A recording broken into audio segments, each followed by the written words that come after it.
Hello, everyone. Oh. Hello, hello. The camera's gone out of focus. There we go. It's back. Did like a dramatic focus. That was quite good. Right. Good evening, everyone. How's everyone doing? Hope we're all doing okay. And I hope our guest is doing okay. Who do we have on with us tonight? It's DL, hello. Hello. And how are you this evening? I'm really well, Callum. Thanks. How are Cool. you? Yep, all good. I'm absolutely shattered from working too much. We did a massive tour. We came back and I'd work at 7 a.m. the next day when we got back, and Oh, mate. it has taken its toll on me. We were up in Scotland. We were up to like Wolverhampton, then Scotland, then it was down to Blackpool, then it was back home in Bournemouth. So it's very far. 400 miles Yeah. of driving. It's been absolutely mental. But Yeah, that's the bit that takes it out of you as much as isn't it? It's the travelling in between. yeah, like when we left Tiring, isn't it? Wolverhampton, we got on the motorways, got onto the M6 to get to Scotland, and it was like in 180 miles, take the turn left basically at the first exit. And it was like, oh my god, just dead straight, just driving. It was mental. It was all of us We went to Scotland a couple of years ago, and it's like days and days and days of, to the north of England, and then you get to Scotland, and then you're in the south again. Like, Yeah, it's all good. Up of Scotland. Well, I say you are just round the corner from us, aren't you? Because we're in Bournemouth. Am I? Yeah, and you're in Wicken. Well, you're in Southampton, okay. aren't you? Yeah. Yeah. Yeah, you're literally round the corner. Yeah, just the other side. Yeah. My Chris, my bass player, he plays in Bournemouth a lot. Yeah. Oh. Up and down that road a lot. Yeah. What does he play bass for? Is he in like just a session He's band? a session bass player, Yeah. so yeah, he does. He sorts of studio and live. But yeah, he's in a function band that's based in Bournemouth. That's pretty big. So yeah, they're doing all the parks and stuff this time. Oh, fair enough. Fair enough. Yeah. Yeah. It's all sorts. I suppose that brings us round to kind of a segue-ish into what you do. So what kind of music do you do? What do you play? And do you write and everything? Yeah, I'm an acoustic singer-songwriter.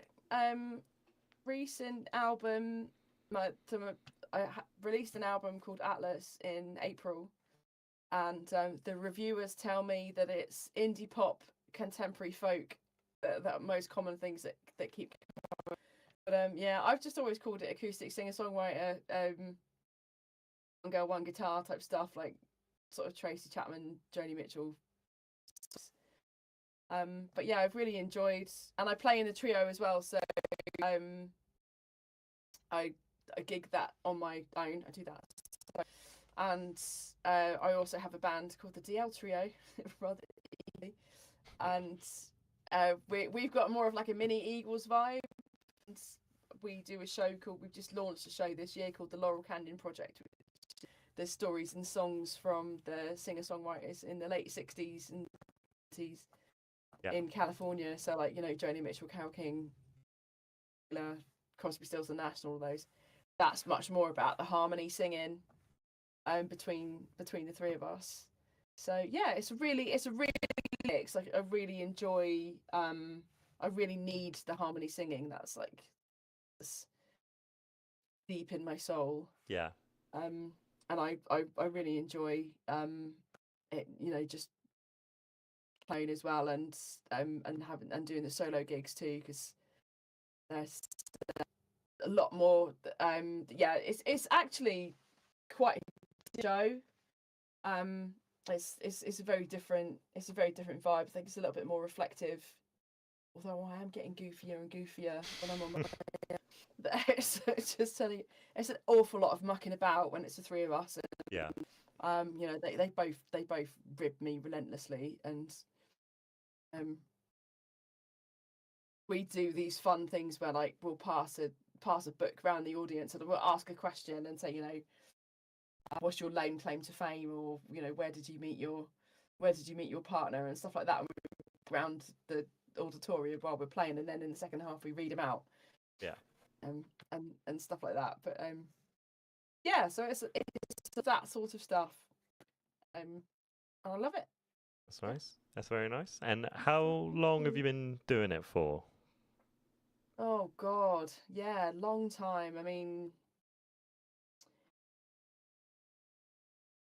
I don't think I even know in terms of years. Like I've done it. I started writing when I was a teenager, and I was very lucky to be in a band recording when I was at college. And I've just always been in bands. So in terms of performing, it's a good, you know, it's well over 10 years. Yeah. Like playing live, and yeah, I've been a full-time musician for sort of 10, 15 years. Yeah. Then are you based in Wicken currently? Yeah. And have you always been based there, or have you been here, there, and everywhere? I was born in Portsmouth, and then we moved out to Wickham when I was 2. My family are here, and it's one of those places where you do not appreciate it until you're an adult. So like when I was a kid, I was like, oh, I'm never gonna live in the country when I'm older. It's boring, there's nothing to do. And as soon as I was old enough to leave, I left, and then spent I don't know how many years trying to get back. So yeah, I did go off a lot of traveling. Atlas actually is inspired by my love of travel. So when I left, the first thing I did was go traveling. So I did that, and then I went to uni. I lived in Cardiff while I was at uni, and then yeah, travelled. I travelled for as long as I could get, really. Yeah. And then came back here. Came back down south after that, and then specifically back to Wickham. I moved back here in 2009. Oh, so, fair enough. And what did you do at uni? Yeah. Were you doing music at uni? Or... I didn't. I did humanities. I was looking at like performing arts. I'm very close to doing performing arts at Winchester. As I was looking at performing arts at Winchester, creative writing at Loughborough, and then I don't really know why I ended up. I love Cardiff, and my friends that I made when I was at uni, I love them. I played a lot, and I did a lot of music, and I wrote a lot when I was a student. But I think it was that thing of like, you know, you've got to have a plan B, you've got to have a backup plan. Yeah. And it's not until years later that you realise what a monumental waste of resources. Because like, if you have no intention of doing that, yeah, why are you doing, you know, why are you spending all of that, you know, energy and money and 3 years of your life and all of that on something that you have no intention of following? It was really interesting, and I do love people. Like I'm really, and I think that really helps as a songwriter, and to be naturally curious. And I just, you know, anyone who knows me will tell you that, you know, the first thing I ask everyone is, have you got any gossip for me? And I do love. I'm really nosy. Like I have to know everything about everybody. I have to, you know, I'd love to know everyone's news and know everyone's business and everything. And I think it's something about like what makes people tick. And that was my interest in this, you know, humanities degree, where it's a lot of religion and, you know, things that make humans tick on a deep level. Yeah. Yeah, while I was there, it's a great place to be a musician. Cardiff is a fantastic city. I mean, when I obviously it's much bigger now, but when I lived there, it wasn't as big. But you got all the benefits of living in a capital city. But you could still walk across it like 40 minutes. Yeah. So there was all of the different culture, and all the places that you could go out, and you've got your jazz cafes, your gay clubs, and everything in between. I used to play at this place called Journeys, which was where the urban legend is where Cerys Matthews from Catatonia was discovered, and they used to do this acoustic showcase called Acoustic Meltdown, and we used to play there a lot. And I was in a band called the Juniper Berries with my friend Laura and Alex, and we had a great time. But yeah, so I wrote a lot when I was at uni, and I played a lot while I was at uni. But actually, in terms of studying anything that would go on to help me be a musician in any kind of formal capacity was. But afterwards, did you find you kind of had a bigger strive for doing music afterwards, or were you a bit like, oh, I've kind of wasted some time? I think it took me fought it for a long time. I told my form tutor when I wanted to be a singer, and straight away she said no. And what secondary school biology teachers know about the music industry? Yeah. Nothing. So that, yeah, for that. I was always really musical when I was at school. I was a little bit of, I was the one that they trotted out for all of the big school events. Like, I was, without wishing to be, I was kind of like their star soloist, and I think looking back at it now, it was pretty. I was always going to end up being in music, but I just got all of the signs where that all of the things that people tell you, it's not a viable career, it's not secure, all of this, all of these sorts of things, you'll never be good enough, you'll never be famous, blah blah blah. I never actually wanted to be famous. But so I think because of that, it took me a long time. I tried to find something else that would. I was really unhappy in my 20s, actually, because I was a lot, and I just couldn't find anything I wanted to do for work. And the closest I came was NHS, actually, in mental health. I worked with people with substance issues, and that is something that I think really did shape me. Now, looking back at it, that time wasn't wasted. Like, that time I spent like having a normal job and doing things like working shifts, and some of the things that I learned for how to do those kinds of jobs have given me skills to run the companies that I now have, which actually do make it viable for me to be a full-time musician. And perspective that actually to make a living doing something that you love is a privilege. I have employed a couple of musicians who have never ever had that kind of job. Very, very different attitudes. That kind of bordering on their old type thing. It's like just go and get a job. Just go and like work at the co-op for like a month. Yeah. And then you'll realise that actually they paid exceptionally well per hour for what you're doing. And you need a little bit more respect for what you're doing, and maybe you should like turn up on time and stuff like that. I mean, yeah, everybody, but I think there are, musicians are notoriously can be, have a reputation for reliable and that kind of thing, and I think there are reasons for that, but I'm grateful for the discipline that having proper jobs gave me, and actually people who have those kinds of issues, and for them to trust you. And again, it's human interest. It's being part of people and them sharing things with you is a privilege, and I'm grateful for that experience. But in the end, the music just won. I just had to do it, and I went. Well, I was part-time anyway with my with that work, and then I was in bands and on the side, and then I did that. I did that until it was money to go to work. When I was like turning down stuff, I'm gonna get paid more for. Yeah. And then I went full time. But it's and all of those things have kind of, had I done music at university, I would have been, I would have been working for Hampshire Music Service or one of those things like lots and lots of fantastic musicians do.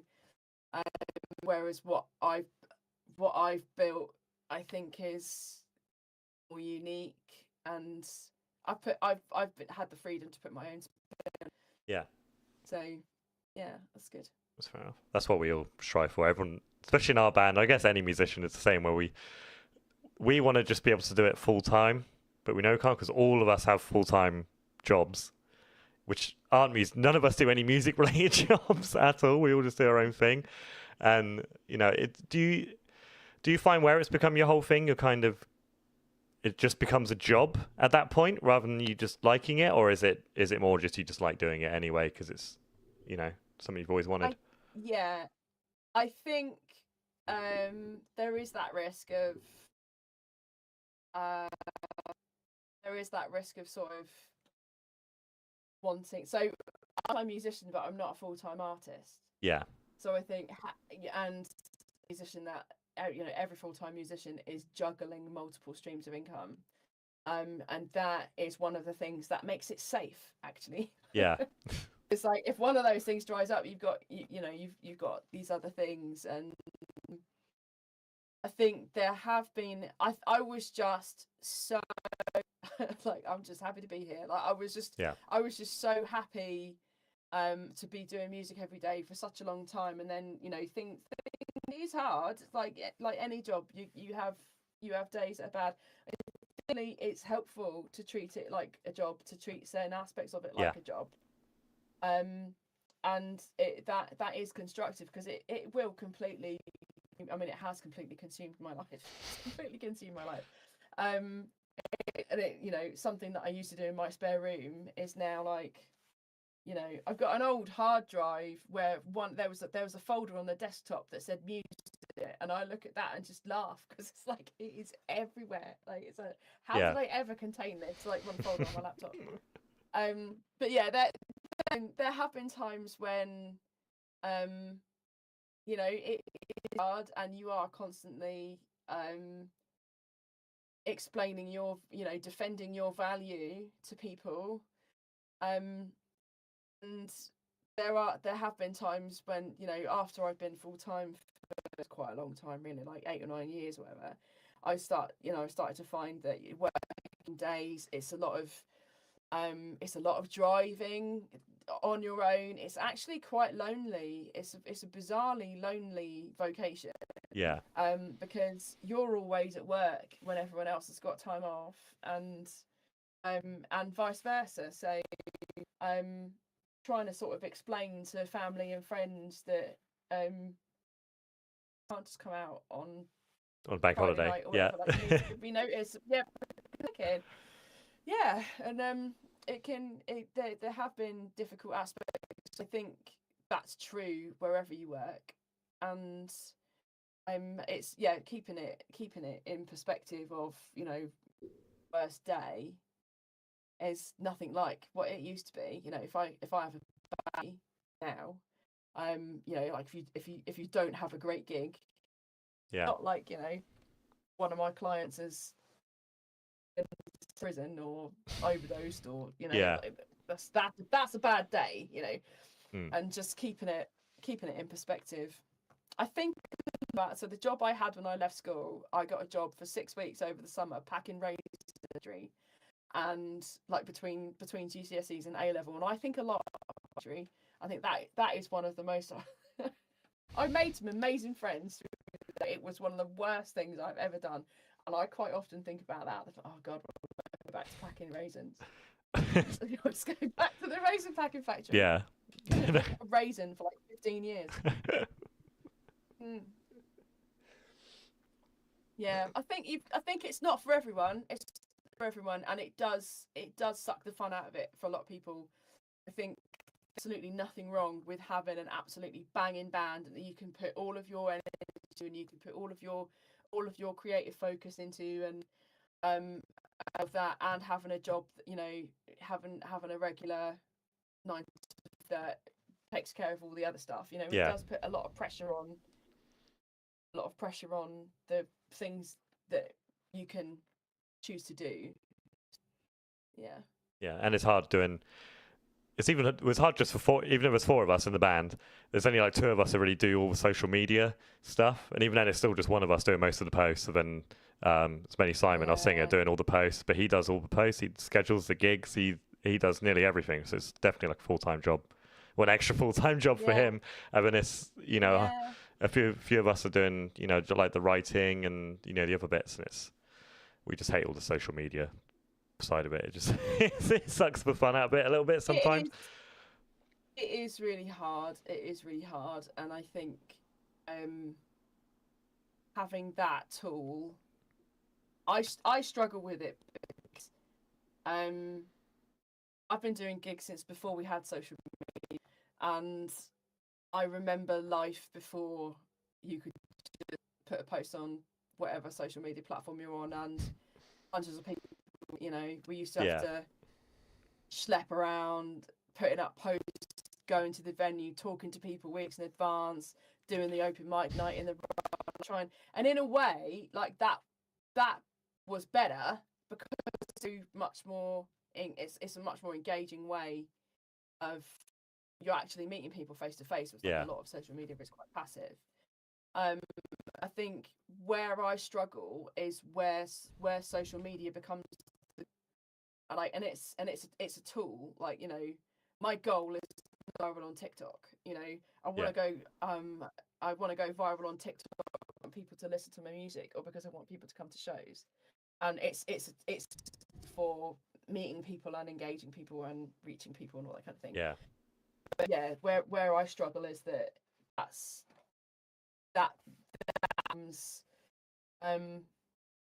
becomes the goal. But then on the flip side, that is also something that you can get influencer jobs, and that's another stream of income. Yeah. Potentially. So it's just it's horses for courses, and like all of these things, I find that it just the people that I know may well not be true, because I'm not I'm not a TikToker. Yeah. By any stretch, but the musicians who are like the indie musicians who are really crushing it on TikTok, the ones that I know, that is their gig. Yeah. And I say to them, "What have you been doing?" And they're like, "Oh, well," and I'm like, "No, I mean, like IRL. What have you been doing?" Yeah. And it's the same. Sync, like loads of people will go on to you about sync and all that, and the people that I know who are really crushing it in sync don't do a lot of live gigs, don't do a lot of other stuff, and for me it was always about the live. It's like everything I do in music is bringing people together so I can hear their gossip, really. Absolutely. And how would you describe your live performance? So my solo show, on a good day, I like to go through all the gears. So I really like to have everyone together. I'll really almost like get a conversation going that everyone's part of. And depending on the gig, sometimes that's easier than others. Some of the gigs I've done this year, my album launch, the audience was so well behaved. Yeah. They just did everything. They sang along where I wanted them to sing. It's a really warm audience. And then I played in London weeks ago, where you really have got to work for people's attention. And we got there in the end. Well, we got there, but it's like you really have to work on engaging people. So once I've kind of got the chat, I like to go through all the gears kind of emotionally. So I like to get here if I can. I like to get a laugh. I like to get some. Atlas was written for me to do solo, for me to play live on my own. So there's loads of places where there's audience participation, and where I'm like working hard all the time to bring people back to me and bring people back together, stamping and clapping and singing and all that kind of stuff. On a good day, I get screaming as well. So I like Yeah. a good, just let it all out. Um, yeah, it's not quite a two-way street. It's like a one and a half way street. But Yeah. I really like to get the audience engaged, like get everyone involved. And Yeah. It's great. I think yeah, I've got to say, I think it was Jimmy Carr, the comedian, was saying it, and he said the audience is also part of the performance. Like as you're, even though he's a comedian, but I think the same rule applies. yeah, Is, you know, absolutely, when yeah, you're asking how everyone's doing and everyone's cheering and clapping and everything, it is all still, you're all part of that show. You know, it's not just the band; it is yeah, yeah. also, the audience, everything, which is, it's quite an interesting way to think about it. More and more, yeah, absolutely, and more now that everything is on Instagram and everything is on Spotify and everything is on TikTok, like Yeah. why would you bother to get up and go out? Like that is why. Yeah. Because it's like going to the cinema. You go and you watch in a room with a load of other people and you're all laughing at this, and it feels different. Like Yeah. it's not the same as and I know, I've got Netflix, I've got a lovely TV. I like to sit on my sofa and watch things for hours.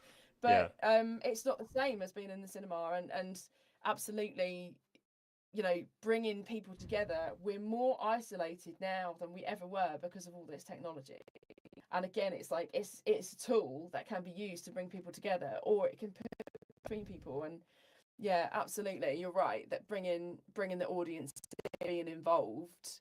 It's not just to sit there and watch me and sit there quietly and adore Yeah. people. It's like I like to be involved, and Yeah. because we're pack animals and we're supposed to do things like this. Yeah, it's quite good. And you're clapping your hands and stamping your feet, or wherever you do, Yeah, and however you're doing it, or moshing around at the at the shows. It's all part of it. yeah, absolutely. Love a good mosh. So I did. Also, I mean, I don't get my gigs. No. But when I go to gigs, I like to mosh. Yeah. That's all right. So what's the music scene kind of like in Wicken at the moment? Is there many venues and things there, or? So Wicken itself is really small. We have quite a festival. So Wickham Festival is, well, it's kind of a folk festival. Like it has been a folk. It's very popular amongst folkies. So whenever I go, if I get booked at folk, so where are you from? And I go, do you know Wickham Festival? And they're like, yeah. It's like I've been explaining to people my whole life where Wickham is. Yeah. So we have this festival, and that's pretty famous. But apart from that, there's like the pubs and stuff. But Portsmouth and Southampton, both pretty close. Hayling Island, there's a lovely music scene, which again is pretty close. We play in Havant quite a lot, so yeah, Havant, Waterlooville, and the sort of wider area. With the trio, we do art centres and it's art centres, little theatres and festivals and that sort of stuff, and private events. Like people ask us. We did a lovely Ruby wedding, party.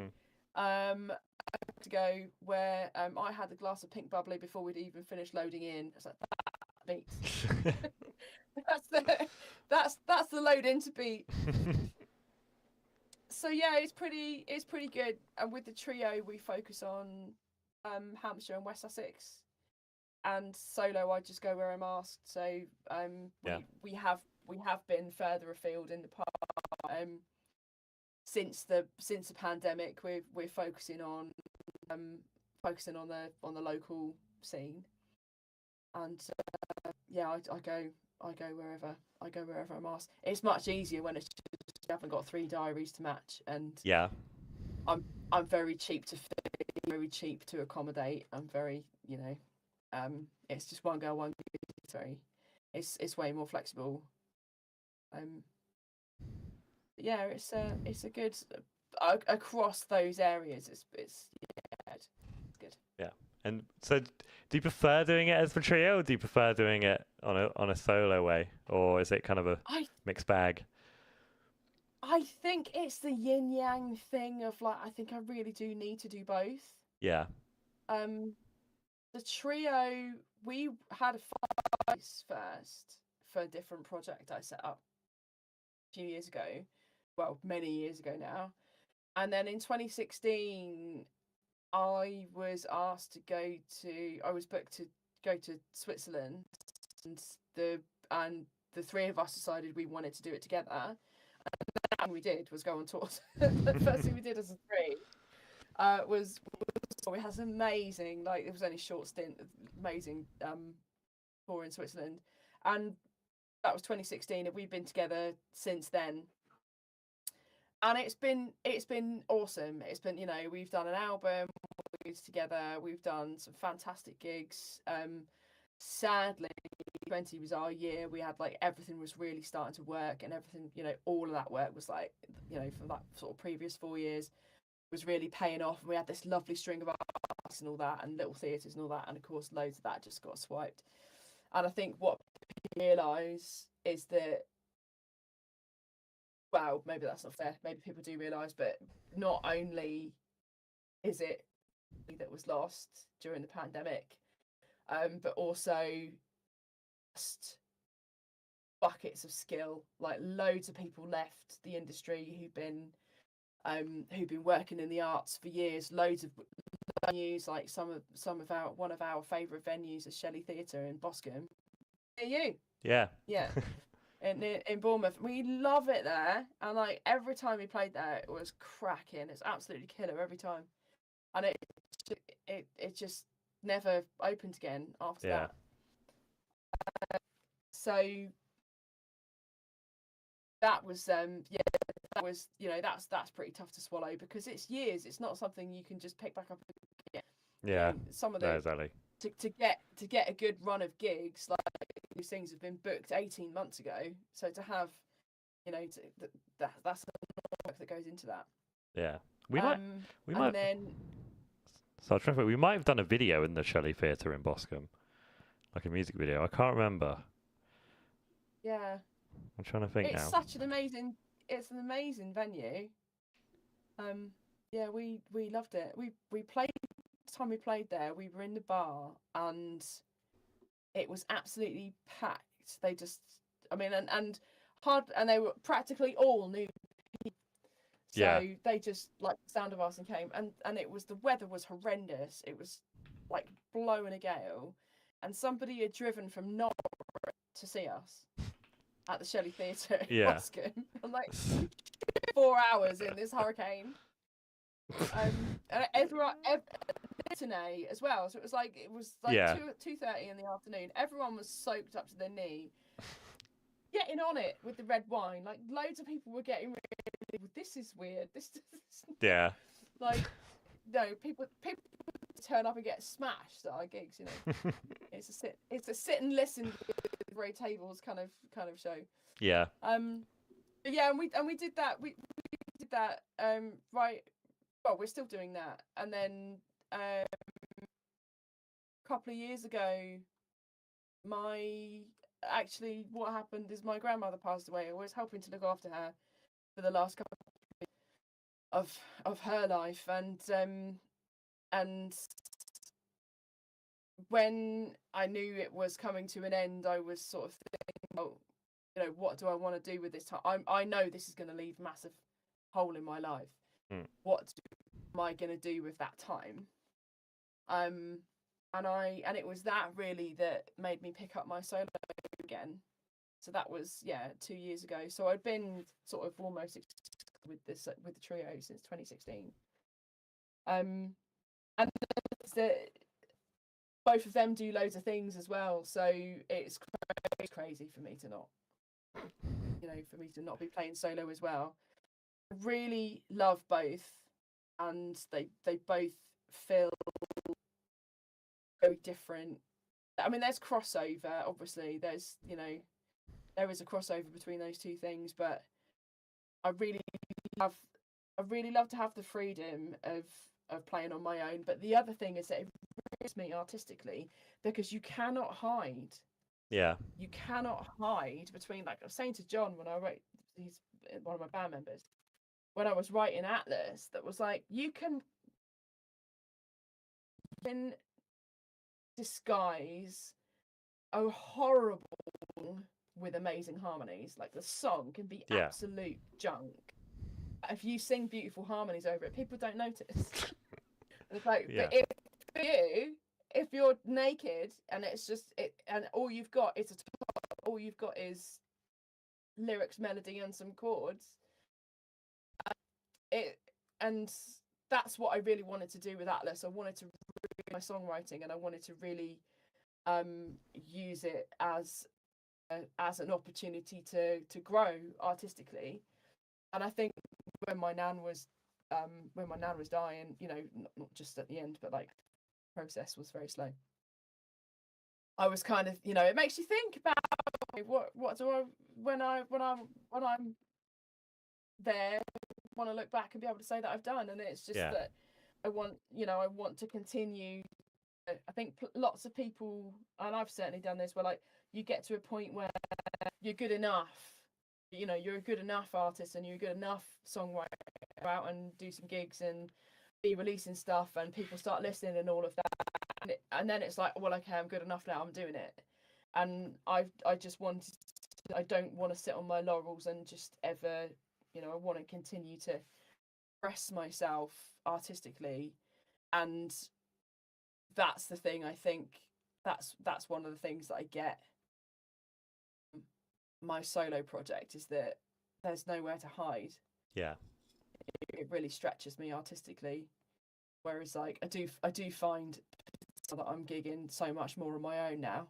But with the trio, I'm like, I'm lazy. Like I'm hardly doing anything. Yeah. You know, doing so much you know, musically so much, and it's really to be able to do both. Yeah. It's really nice to be able to do both. Was it kind of a Sorry, risk? that's a really long answer. That's right. Was it kind of risk to that going into it full time, or were you kind of like 100% sure you could do it?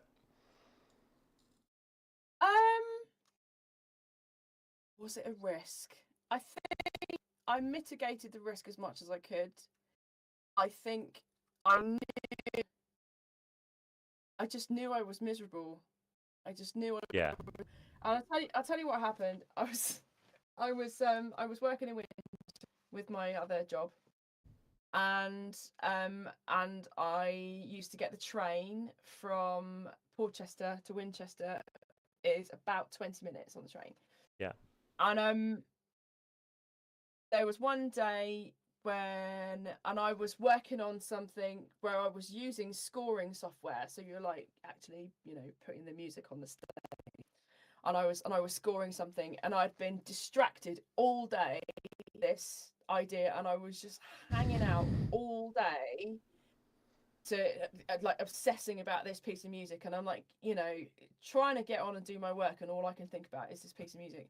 And the train before mine, so on my way home, the train before mine was cancelled, and so we had two people at rush hour all on one train. And I had my laptop was, you know, one of the ones that runs on coal. It was a huge, massive, great big laptop they had.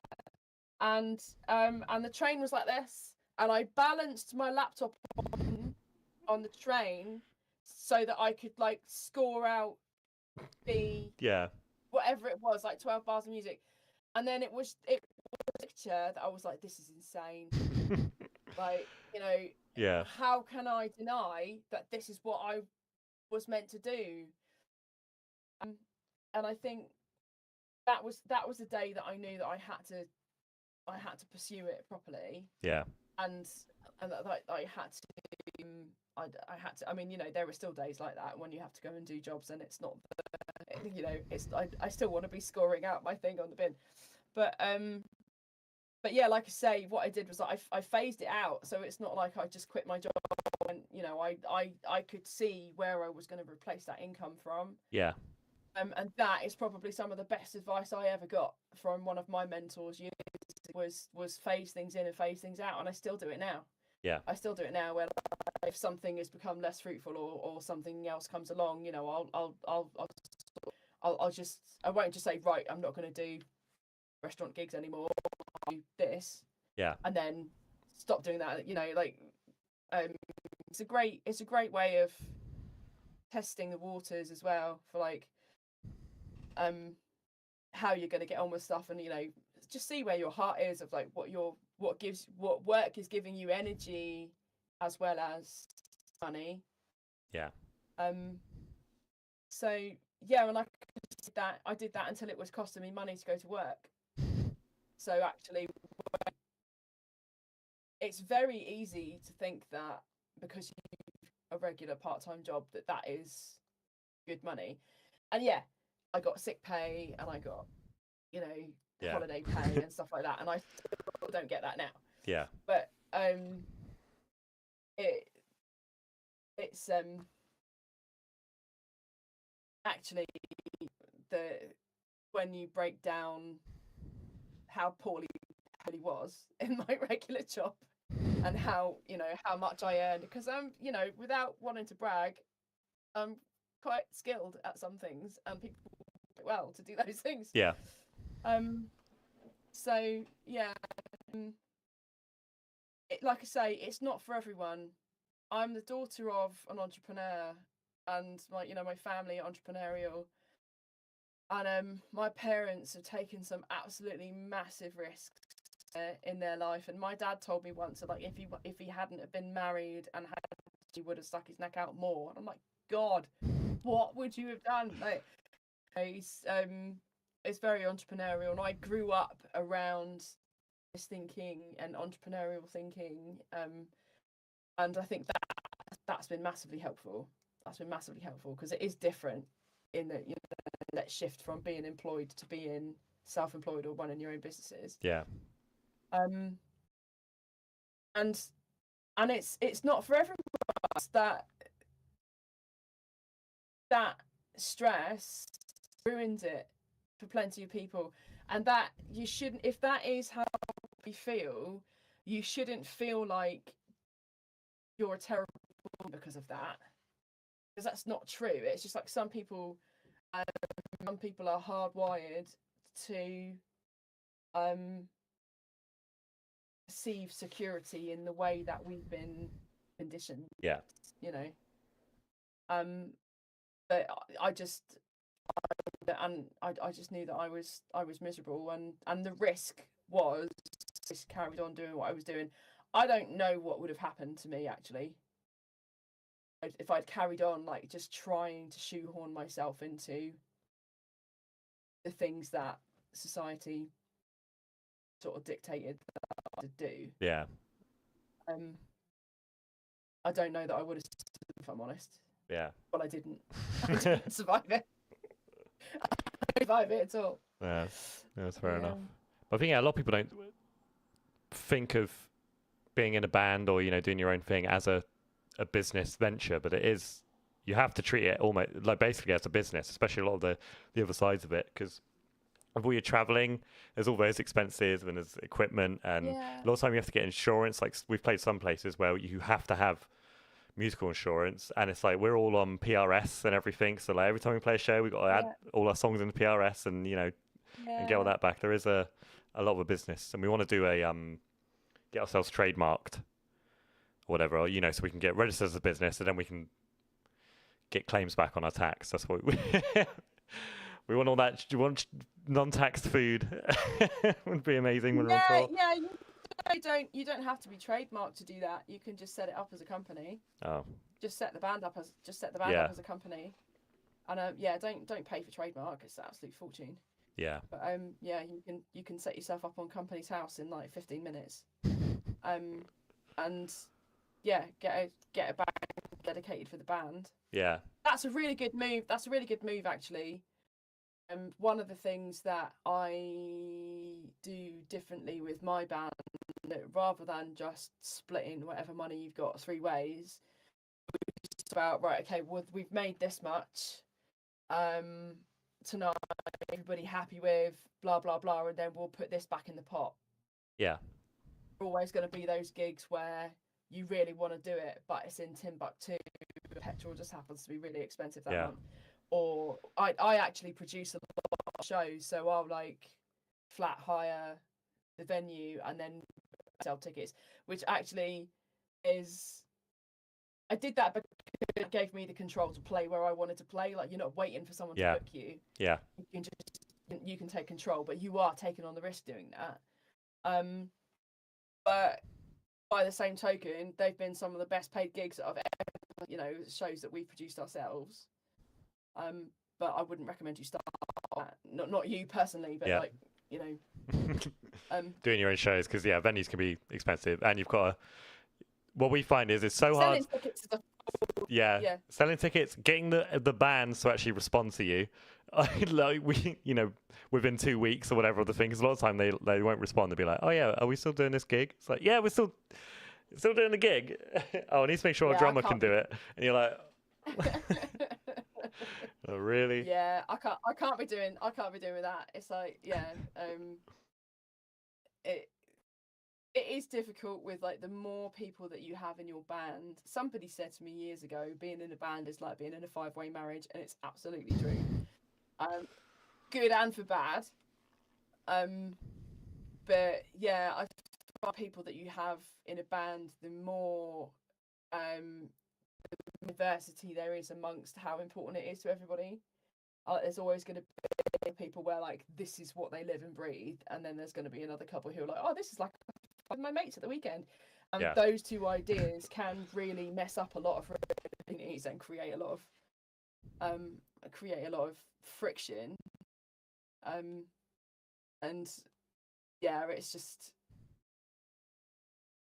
being able to kind of know that you've got what you need and all of that is pretty it's pretty important. Because we did used to have 5 members, but we dropped down to 4 members. We got rid of a rhythm guitarist because we kept having a lot of trouble with rhythm guitarists who, they weren't. We're not going to shit talk them, but they weren't doing their fair share a lot of the time, and we just found it's been better just keeping it as the 4-piece because we can all fit in a car. Just not anymore, because a lot of time if we do a headline show, we've got all our drums, so we've got a big van now. Basically, we all go in. But like everyone apart from the drummer got to go on his own. Yeah. That's all right. No, in the van now though we can get the drums in and guitar amps, and we've got like a whole in-ear rack and everything, all our vocal rigs, so we can just about squeeze everything in if we pack it in all nice. But that's always good. But it's been jump from a 5 to a 4-piece has been a lot better because we can always have a day free for rehearsal, and we can always get the time off work, which is, thank God. I couldn't imagine having more than 5 members anymore, because even with 4 members, it's absolute murder a lot of the time, because we all work completely different jobs, and we all work completely different hours and different days, and it's absolutely crazy. Yeah, matching diaries is a nightmare, and one of the it's like trying to get 4 people in the same place now. Yeah, and they'll be like, "Oh, I forgot." We struggle with the 3 of us. Yeah, I forgot to put it in my calendar, and you're like, but we've got Time Tree. If anyone's wondering, not sponsored, but the Time Tree app is amazing. It's like a shared calendar thing. You can have it on your home screen, and you can see everyone puts their own dates in, and when they're not free or when they are free, and when we got gigs on, it's been an absolute lifesaver. That's a good tip. As long as one of you is, has some organisation, it's perfect, because then we can all see when we've got a gig and where we're staying and where we're going, and everything, which is quite handy. So awesome. I'd recommend that's a great tip. Have a shared calendar. While we tips, I've got a diary called LACRM, which stands for not Los Angeles but less annoying. It's LACRM, and it's and it is king, and I advise everything on that, and it's about $10 a month. Having something where you can organize your time, because that is the thing about being a musician, is that you're never off the clock. No. So it's all day, all weekend, and particularly more and more where I've got listeners overseas. I've got, we're doing news and stuff overseas. Like some of that can be in horrible time zones where I be up, late and all that kind of thing. Being able to organise your time, that's where a lot of full-time musicians fall down, is not being able to manage their time. Yeah. And it is stressful. It is really stressful. And like, I don't remember anything. So if it's not in the diary, it doesn't happen. I'm the same. Yeah. Someone will tell me on the day and I'll still forget on the day. But, oh, Lay, can you do this? Like, yep. No, just completely forgot. I need to set an alarm for it. I need to, forever. So what sort of gigs do you guys do? Lots. We've been mainly doing a few. We don't even do pub gigs anymore. It is more venue-y gigs, but there are some of them which are obviously still, like kind of dive bar-ish places, almost toilet toury kind of things. But the ones we've just done on our tour were, relatively big venues. I don't know.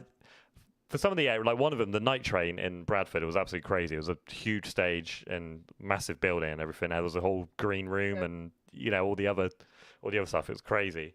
But then we also played little tiny ones where it's like 100 capacity. It's just like we've got one little tiny bar and 2 people on the bar. But that was good. Awesome.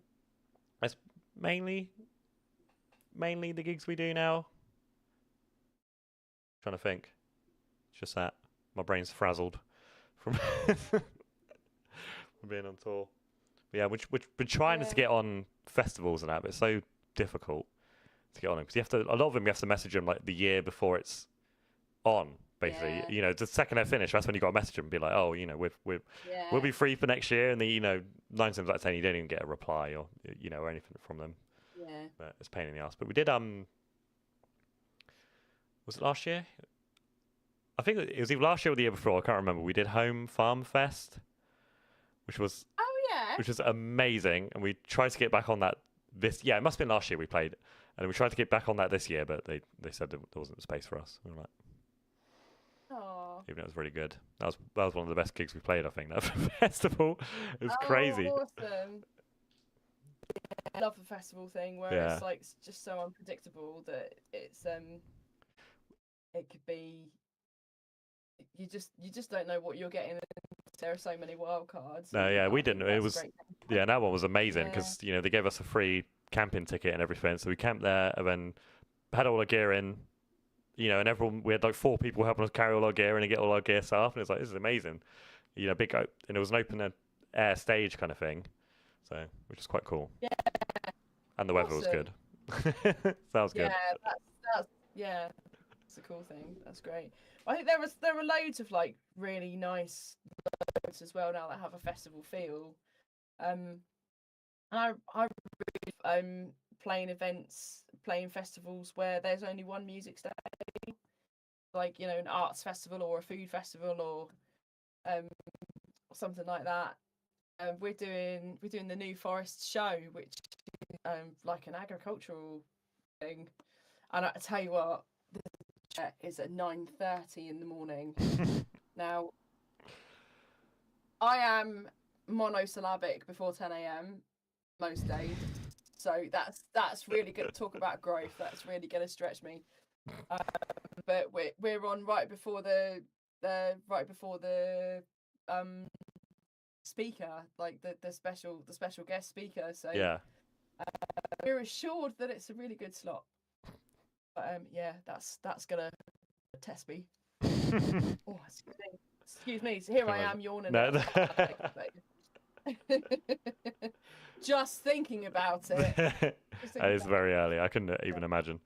I mean, never mind that we've got to get up and drive to the New Forest as well. We might have to go the night before. Just to make sure. Yeah, absolutely. It's always great to just get out in front of different audiences because you never know. Yeah. You never know what might come of come of that, and yeah, love it. Oh, yeah, that's what we every show we do, well, especially on this tour we did, we've been staying for the whole thing, basically, till the end, till the end of the show. And we're always chatting with all the fans and everything, and that's half of it, and it really. But I said it last week as well. Actually, we were chatting with James, our friend James. But shout out to all the people who like come and talk to you after the show, because I've never ever done that with another band. Like 9 times out of 10, I go up and buy some merch. If they haven't got a merch guy and it's the band selling the merch and that's about it. And it's normally just I go, hi, can I buy a shirt, please? Yeah. And then that's about it when I leave. So. Shout out to everyone who comes up and says hi and chats for ages, because I can never do that. That's crazy. It's crazy. No, I love that. It's, I really love. I agree. Shout out to everyone who to us as well, because what we've done the last couple of times. So one of our favourites that we've been playing for years now is the Station Theatre in Hayden Island. The last couple of times we played there, they've opened the bar again at the end. Yeah. So like we go out and just hang out. Yeah. We go out and like, well, you've got like a horrible breakdown to do, and like we've got all of like get out to do, but it's awesome. We've it's just so lovely, and it's so like selfishly, it's so much to me than doing it during the interval, because I'm not distracted by right, we've got to get back to this, and I want to get around everyone and all that. Yeah. And it's been really nice, and for the venue, they're taking like another couple of £100 because however much. Yeah. Because we're having like a little after party. Yeah. It's great. I love it. It's like, I don't know why it's taken me this long to think of that. Like, can you leave the bar open after the gig? Because actually, I would like a drink. Yeah. But, and then I mean, if people can go, they can go. But there is a percentage of the audience who will stay behind after and hang out, and I've really enjoyed it. It's great just to meet so many new people, and people who were like, they warm to us but don't really want to shout out, or because we'll chat to people as it goes along, and like I say, it's a bit of a kind of, we like everyone to feel like they've come to a house party when they come to one of our gigs. Yeah. But not everyone is comfortable to talk back to you during the show. Yeah. But no, I love it. It's great. And again, it's all part of why would people come to you live when they can just watch it on Instagram. Yeah. This is why, because we'll actually hang out and have a drink and chat and stuff. Yeah. No, I love it. That's the hardest part though, is the bloody breaking everything down and putting it all back in the van. It takes, for some reason, it takes twice as long as it would at like a band practice or whatever. Or it always takes so much longer after you've just played a show. And we always, especially if we're headlining, we leave it. Yeah. We just leave it. We're like, we'll just do it right at the end. when the venue asks us to pack it all up, then we'll pack it all up. But for now, we're getting a drink, having a chat. Yeah, it's the adrenaline crashes as well afterwards. That's so much, particularly if you have been like pedaling for weeks and weeks and weeks. There's such a build up actually to an artist show. It's not just about the hour or 2 hours or 45 minutes or whatever it is that you've played. It's weeks and weeks and weeks of work has gone into the individual event usually. So and that all gets taken out on how well you wind your XLRs at the end. No, they don't get wound up. They just get shoved in the bag. If you haven't got a show the next day, they are shoved in the bag. That's about it. Especially what we've got so many cables. Tell you what, that's something that I learned when I went full time in music, is that you haven't got time to do that, because there's never time in between to tidy up. So like you have to do it. You have to do it at the time. It's like I'll tidy that up. So the next tomorrow. So, And there's something about the XLR cable. No matter how neat you put it back in the bag, it will still all be tangled up anyway. So you might as well just shove it all in at that point. That's also another way of looking at it. Yeah. Unless you've got all the tape They're and going to be everything. tangled up anyway. So Yeah. why don't I just put them away tangled? Yeah, why bother? Oh man. They're not expensive, so it's fine.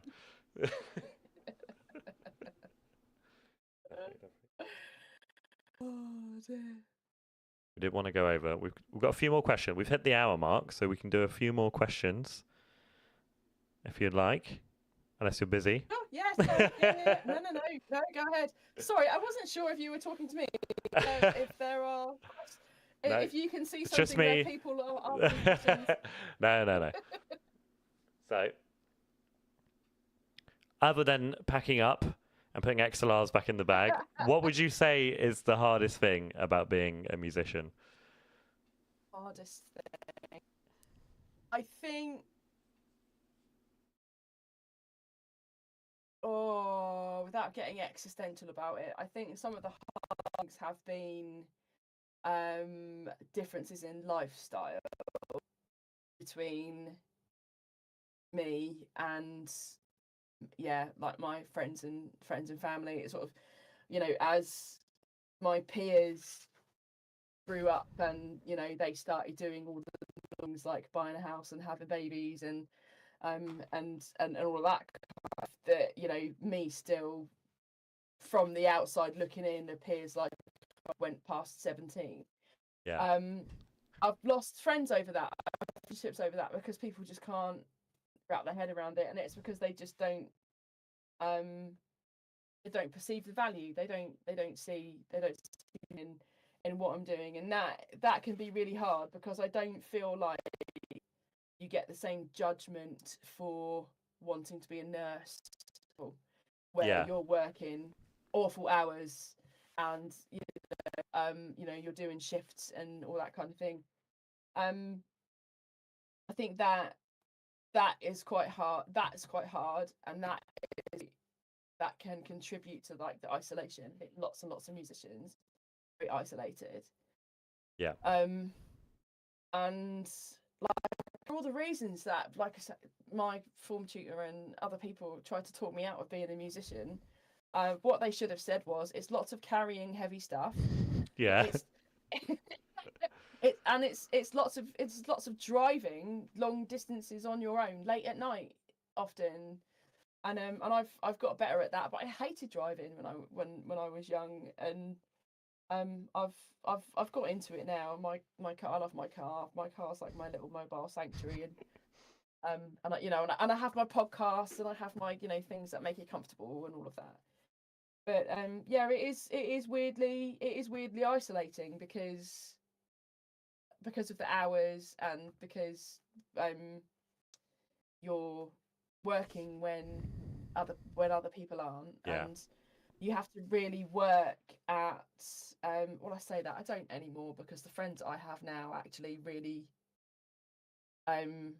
the friends I have now from that I've had for a long time. So the people who've been I've had as friends like the whole way, they can see this is so much better for me. Yeah. They can see how happy I am and how fulfilled I am, and all of that. But there was a time where it's like you've really got to work at those relationships, maintaining those relationships, and having a relationship with someone who's not a musician is really hard. And I see a lot of musicians have really difficult relationships. I'm very lucky in that respect. But John, our John from my band, he's the only musician I know who successfully managed to have a relationship with a normal, as we affectionately call it. In my world, it's like, oh, John's married to a normal. She's married and she's fantastic. She makes lovely sandwiches. And she wasn't a musician.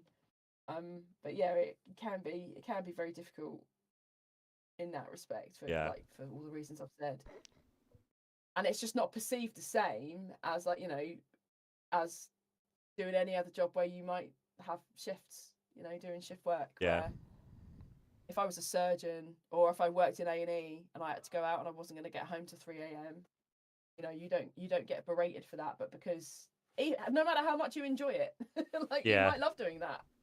Yeah. I can imagine that being, you know, if you love a high octane environment, I can imagine that being fantastic. But I'm sure it's not. I think it's pretty hard, but you know what I mean? Like, because it's perceived as like a hobby, fun thing that you're doing. Yeah. That can be difficult for people to swallow. Yeah. Exactly. Excuse me. And it's like you get back from a show as well, and a lot of the time afterwards and like the day after, I'll just be like, I don't want to do anything now. I just want to just want to chill and just not talk to anyone. And and sometimes you don't get to do that. Sometimes it's back on the road again, or it's, you know, I'm back on my day job and I'm just got to sit there and be like, you know, had such a fun time last night and now I'm stuck here. Yeah. And people just assume that you were really drunk. Like, there was somebody that said, so I one of the things I do is that one event a year I produce this massive showcase for grassroots musicians, and it's always in the spring, and I did it this year, and it was we had something like 45 members, like 45 cast. It's the most complex thing I do in terms of technical, number of people, like all of the different things, all of the different balls you've got to do. And Chris and a friend of ours, Connor, who plays drums, do a like pit band as well, playing on all of the things. I had 22 instrument changes in a row. It was like it was really complicated show. And we had an after party because we had people travel, can't be in it. Yeah.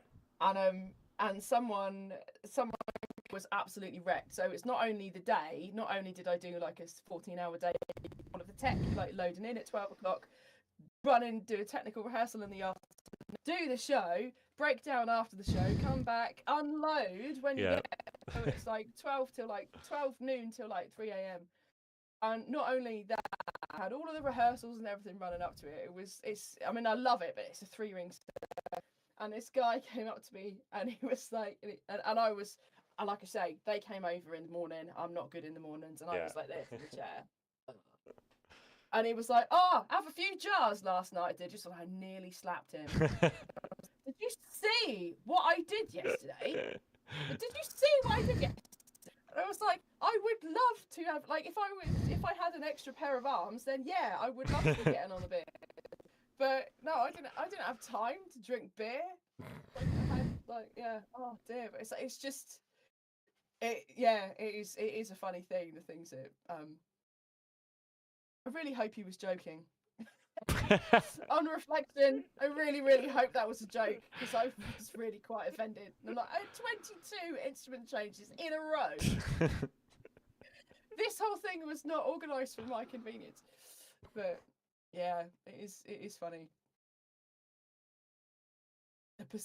Other people's perceptions of how hard you're working. Yeah. So, yeah. I think some people just don't know, do they? No, they don't. They don't know and I think in a way, implement that you make it look easy. Yeah. But that I was sat amongst all of these different instruments that I had to play. So, and they just think that's just a, regular Saturday night for me. Yeah. One girl, one guitar. Yeah. No, it's good fun. Mental. Right. Yeah.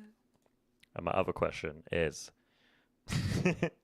have you got any new exciting stuff coming up? Or any shows you might want to say? Thank you. New exciting stuff. I've got... So, I'm doing a lot... I've got a lot of gigs. I've got a lot of UK-based gigs. Doing an online album launch for my international listeners and my audience who are further afield, and my lovely people who are, maybe not well or don't find it so easy to leave the house, and that sort of stuff. And that is on the 11th of June, 8 p.m. GMT. I'm doing it on a donation. I'm streaming it on as many platforms as I can. I'm gonna try to do Facebook, X, YouTube, Instagram all at once. Mm-hmm. So wherever your preference is, there's that. So I would really love. I'd really love my if you're further away and you want to come and hang out with me. That's, I don't do them very often. It's an online gig where it's like specifically set up so that I can pay attention to the people who are online and all of that. I started a thing where I was like encouraging people to sing along by typing in the chat. Like, Yeah. that is the most distracting thing. Like, because by the time it pops up, I've already sung that bit. Yeah. And I'm like, yeah. Don't read it. Don't. And so I'll appreciate it afterwards, but I won't read it. So yeah, there's that. I'm really excited about that. The album I've had some amazing. I've been so humbled and so very grateful for the views I've had. I believe it's my best work, so I'm really enjoying sharing it with people. I'd really love you to come along if you can make it. And in-person stuff, we're doing a summer party. The trio are doing a summer party with which is like a theme. So if you want to drink cocktails, wear a Hawaiian shirt, dance, and get hammered, like we're this is the gig to come to if you want to get smashed. Like this one, yeah, we're gonna wear all our bright stuff. So there's that. We've got the Laurel Canyon Experience, which is the new show with the trio that we're doing. About this is a cover show about people who have influenced us. So James Taylor, Carole King, all of that. The next one that we're booking those all around Sussex, but the next one of those is for Chichester Arts Festival, Chichester Music Festival, and that's on the 20th of July, and that's at Chichester Arts Centre. And yeah, various other bits and bobs, like I say, New Forest show. I've got booked most further in advance is a Banbury Folk Club in March 2027. So if you can wait that long, Banbury, that's the place. And yeah, Christmas this year at the Pallant in Havant. That's the 6th of December. So yeah, we've got, and like we're always booking more stuff over the summer and all that. But all of my listings are at my website /gigs. So that's DL Music, which is DIELLE music.com/gigs, or any of my social media, and it's on my link tree. Yeah, I'm really excited about the online launch. If you guys want to drop in and say hi, yeah, we can give it a go. Like 5 minutes, and yeah, you plural, yeah, you welcome, of course. And it'd be really cool. It's really an opportunity to connect with people, and yeah, like I say, my international audience, where I very rarely get to spend any time with them. Yeah. It's already do so. Yeah, that's the 11th of June. That's a couple of weeks' time. That's soon. Yeah. But it's soon. It's soon. It is soon. Yeah, so I'll be talking about that on TikTok. Cool. Right, I think that will just about wrap it up for us then. That's all right. Thanks ever so much for having me, Callum. Yeah, thank you for coming on the show. Nice to talk to you. Yeah, it's been great. My pleasure. After we got over some technical difficulties. Yeah, for not realising it was on Discord. Yeah, no, that's all right. I should have asked. No, I'll blame it being away from my computer for 4 days. That's why. That's what happens. This is what happens when I'm away from my computer for 4 days. The whole world goes wrong. So I've got I must be sat on my computer. We got there in the yeah. Yeah, we did. Exactly. That's all good. Yeah. So yes, thank you everyone for watching. Thank you, DL, for joining us on the show. Hopefully we'll probably My pleasure. probably see you on a road at some point. There must be some point where our worlds should collide. You know, we're not. I don't know. That'd be awesome. Rough to see. Yeah, I love that. Right. Thank you, Definitely, everyone. I look forward to it. See you soon. I got to press. Where's the button? Bye. Oh, bye.